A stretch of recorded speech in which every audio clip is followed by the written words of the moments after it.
Pleasure. Yeah, thank you, sir. Scholar Gifts, if you could kindly take the spotlight.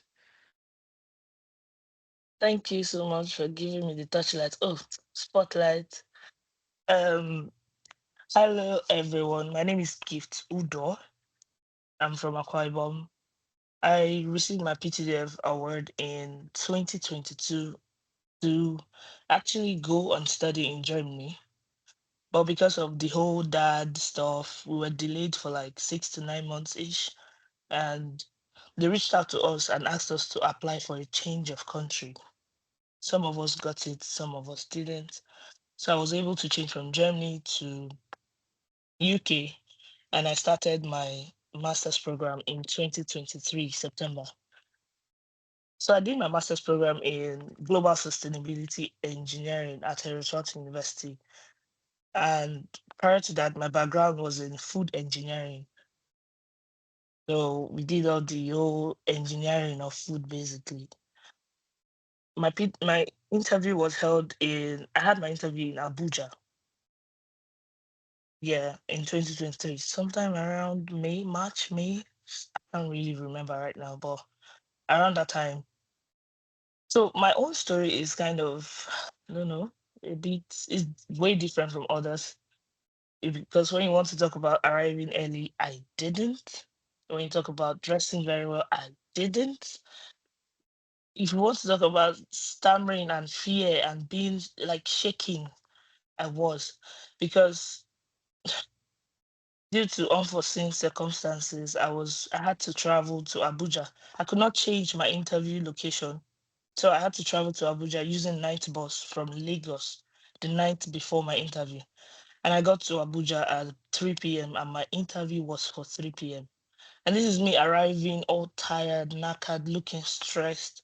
I still needed to go to my friend's house to shower, change, pick up everything, and rush to the interview hall. I went to the interview hall very late. In fact, I was the last person they attended to. But all of this did not affect the outcome of that interview because God was on my side that day. Coincidentally, or how will I put it? On the day of my interview was the day of my grandma's burial. I was supposed to be in Imo State for my grandma's burial, but because I had to go for my interview, you get, I was kind of in a very terrible emotional state when I got there. I think I shed a tear or two even before going into the interview because it was a trying time for me. The shirt I wore a shirt and a trouser. If you go through my profile, you see that I dress smart. Let me just leave it like that. I dress really, really, really smart. And I just wore a shirt and a trouser. And my hair, I did not like fix it. It was just I had dreads on. So I just took out the rubber band, I just released it. It was just falling on my face like that. So when I went in eventually, when I tell you God was on my side, it was solely God. It was solely God. Interview was just with two men, one professor, and I think the other person was a staff from PTDF Tower that day. So immediately I sat down, they asked me, the first question they asked me was, "Are you okay?" I don't know if my eyes were still swollen or something, Sha. They first of all asked me, "Are you okay?" And when I first of all took that deep breath and I told them, "I'm fine, but I'm just a bit emotional." So they kind of wanted to know what was the case.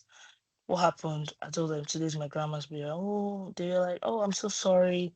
They now asked one of the coppers that work in PTDF Tower that day to get me food. And anybody that knows me, they know that I love food. I think that kind of brightened my day. I love food. They just said they should get me food, get me something to drink. Then they told me, go ahead. The questions they asked me were just basic questions. Told me, oh, what's your name?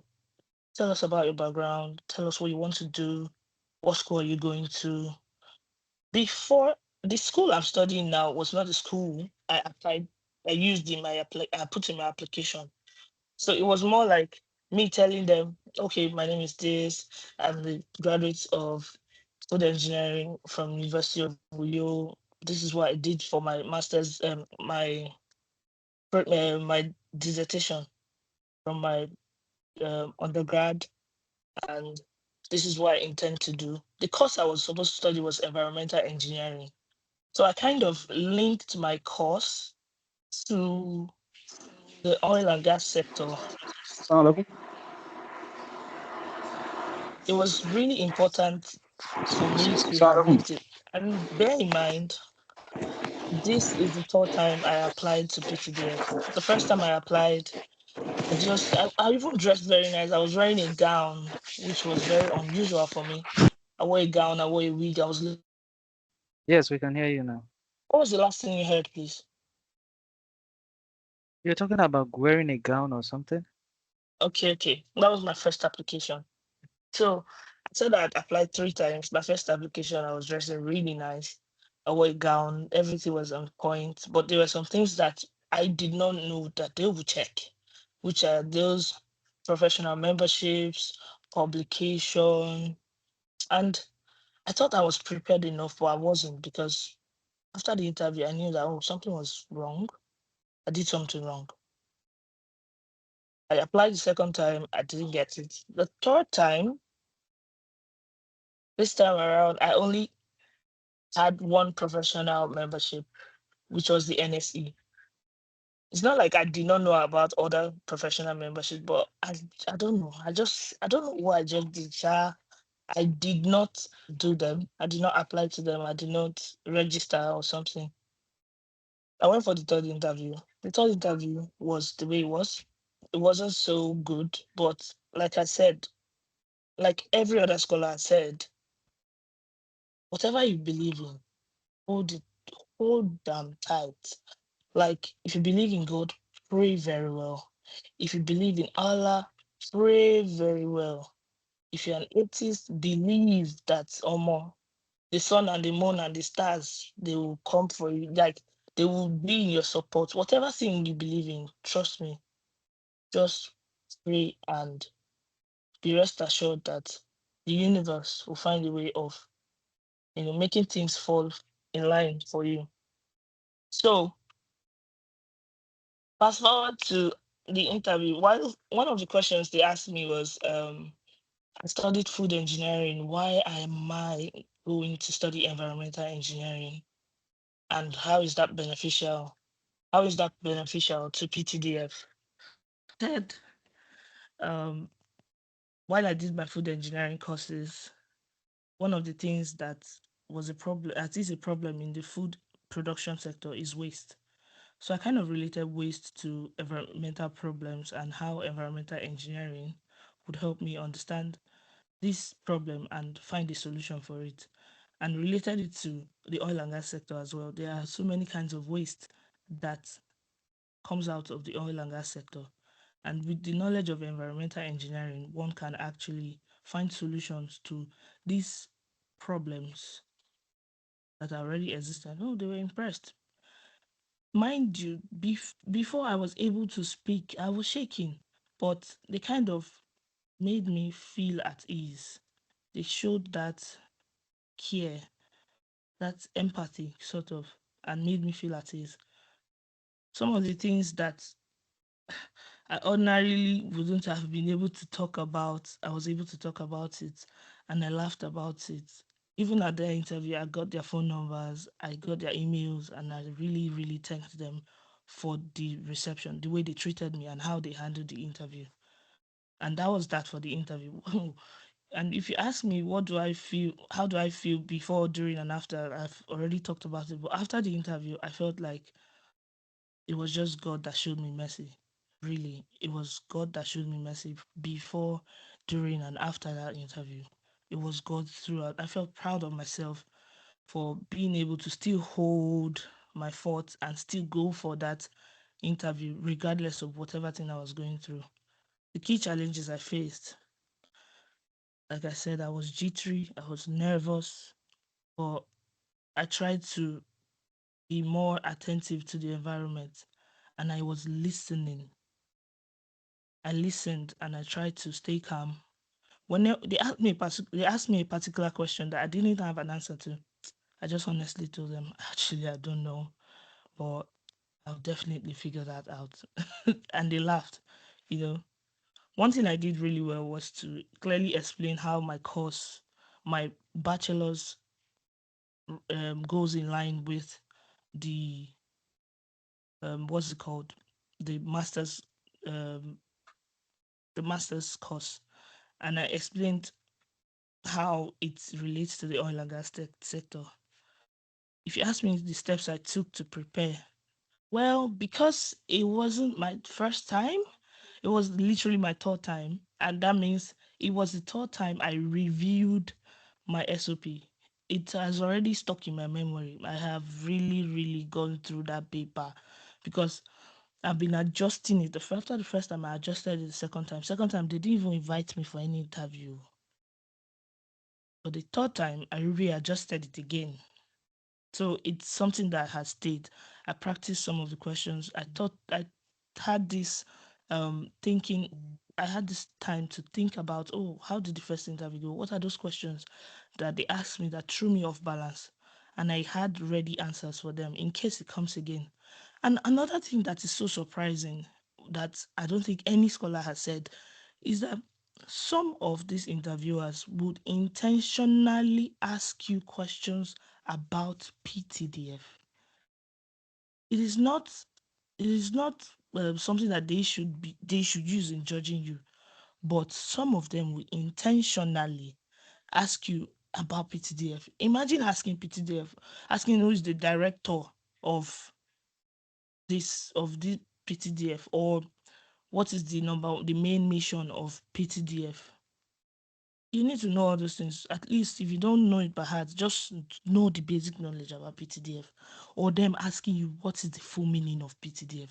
One person that went for interview last 2 years when I just came in 2023, when he came back, he told me they asked him what the full meaning of PTDF was or is. So prepare for everything. Know your SOP and know how it relates to the oil and gas sector. Like, know your work, know what you are about to do, or that thing that you have submitted. Because some of us, what we submitted is not what we eventually went to school to do. But what you have submitted, know it in and out, and prepare all your documents. So if you want to print them, four copies, three copies, print them. Be on the safe side. And yes, make sure you go with complete documents. Dress well. Keywords, smell nice. I will repeat this again. Don't go there with body odor. Some interviewers, once you near that table and you stink, they will use that one to fire you because you are a wicked soul. So try your best to be on your A game. Be on your A game. Know the course you are going to do. The university, know at least a thing or two about the university, also a thing or two about the country. You should know that. And before now, I like the fact that Ash and, may so rest in peace, Shina, they were able to come up with this initiative to help people. Make sure that you have used this opportunity to network with other prospective scholars and other scholars as well. I can see a question on the chat box. If I am PhD or masters, I'm sorry I didn't mention this from the start. I got the masters from PTDF, and after my masters here, after I completed my masters here at Eritrea University, I got another scholarship from the school to do my PhD. So I'm currently doing my PhD, but not under PTDF. If that answers that question, try and be punctual if you can. You should try because, like I said, my case will not be as similar as yours. Mine was just a terrible situation. Like when I went in, they literally told me that I could have just gone to Ibadan to do it, and I'm like, why did I come here? They said I should have just taken my certificate, taken all my documents, and gone to the venue at Ibadan, which was closer to me, to do it and not stress myself like this to come to Abuja. My own word of encouragement for you guys now is believe in yourself, believe that you can. Every scholar had said a thing or two about their belief system. Build your mind to a point where you know and you tell yourself that you can, such that even if it doesn't work out, you know that you did well. It was just not maybe up to their um what's it called? Or maybe you guys were too plenty that did exceptionally well. And when they have given this amount of slots for this state, my dear, you even if all of you got 90, everybody got 90, they will not arrange it sometimes the way you arrange it in a very wonderful order that you think your village people is doing you. Do you understand? Never you doubt yourself for any reason. Believe in your story. Believe in your story. Believe in what you're saying and try to make this a bit personal and be truthful, because a lot of people can lie about their story, but then try to make it personal and be truthful, be sincere on every front. If you ask a question that is very difficult for you, honestly tell them, I'm sorry, I don't know the answer to this, but you can now say something that is in line to that question and somewhat seems like an answer. Do you understand? Um, with the right preparation and mindset, trust me, I know you can succeed. I know you can succeed. Thank you so much, guys. I'm happy to answer any questions. Please feel free to ask me. Okay, thank you very much, Gift. We have 10 minutes before the next presentation. So, Andrew, you are up next to ask your question. Yeah, good evening, or yeah, may the soul of Shino rest in peace. Amen. Amen. Yeah, so my question is I'm in a bit serious situation that I know it's serious, but I believe with your advice I can I can skate through. This is like my third time trying. The first one I was called for interview. The second one I was not called. And this one I will call. But it was after they sent the invitation that I went back to look at my application, and I discovered that I the SOP I sent, I speak more of UK and speak more of cyber security. Meanwhile, when I pick up when I choose my when I choose my institution, I it was in Malaysia and Germany, and it's on MSc in Information Technology Research and MSc in Information System and Data Science as AI. So now, and I've been called for interview. So what should I speak to? Should I speak to the course I choose, or I should speak to the SOP that speak more on cybersecurity? Thank you.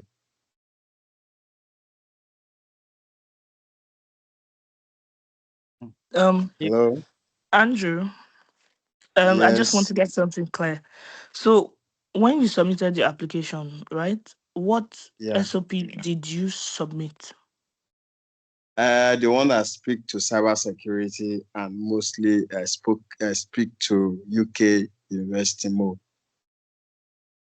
Okay, but you talked about cybersecurity, and but in that context, it is for UK specifically, Yes. right? Yes. Yes. Okay, and the country that you chose is Malaysia and Germany. Is that what you said? Yes. Yes. Thank you. Okay, cool. Now let me answer that. So, because your SOP is talking about cybersecurity, I think the homework you need to do right now is you already, as you wrote that SOP, you already know the cybersecurity and its problems and its current situation in the context of UK. Your homework will be that you need to find out, you need to do a little bit of research on these other two countries.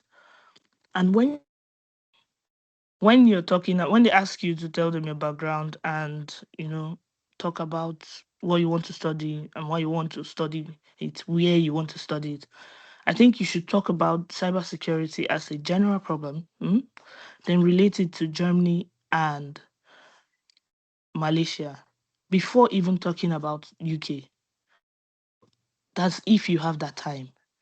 Reason I'm saying that is because while talking about your SOP, you give you're giving them you're giving them this idea that you know what you are saying, you know what you're talking about, you know because these are the countries you are going to now. So if you're talking about UK, they'll be wondering like, is it not Germany and Malaysia this guy has chosen for his, so why is his SOP talking about UK? Did he get mixed up or something? Even if you're talking about UK, it should be like the last thing you talk about. Because from my understanding, the cybersecurity is actually a topic that is relevant in the courses you have chosen in those two schools, in both Yeah, Germany yeah, and Malaysia. yeah, So it is relevant. Stay on it, but build that topic on in the context of Germany and Malaysia. Because you already know about UK. So you just, find a way to align it. You get. yeah. Thank you. Okay. That being said, I think there was a glitch somewhere, and most of the hands that were up, I think the entire system just had to refresh. The next hand that is up here is that of Babatunde. Sorry, you were going to add up something to it. Along the line, you didn't say No, anything. no, I don't know. no. She has covered it. She has covered it. It's fine. All right, thank you. Thank you. Yeah. I should Babatunde. think like one. Babatunde Aziz. Hi, Ash. Good evening, everybody. Thanks for organizing this. Please, can you hear me?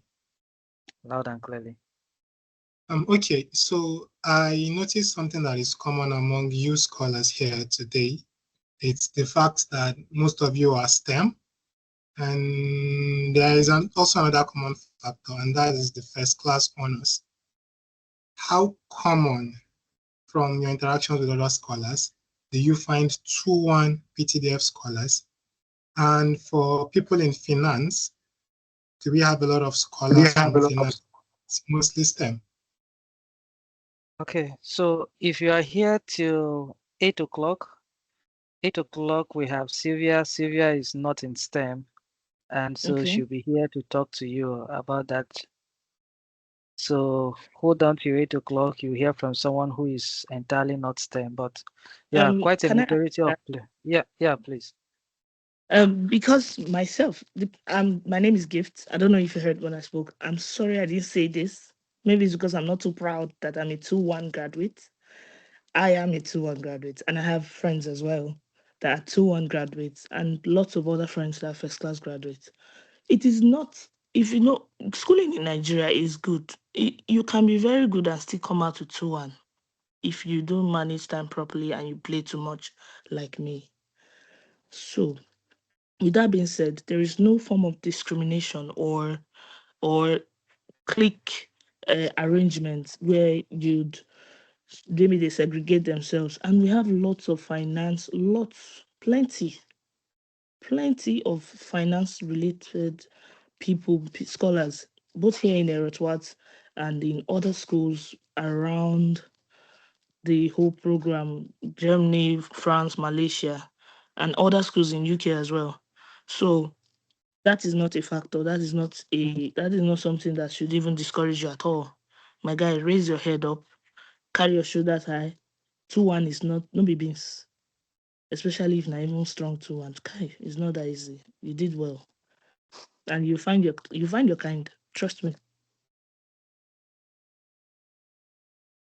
In subsequent webinars, it's not easy to get people out of their space and time and busy schedule to come and talk, but we'll try and create a balance next time.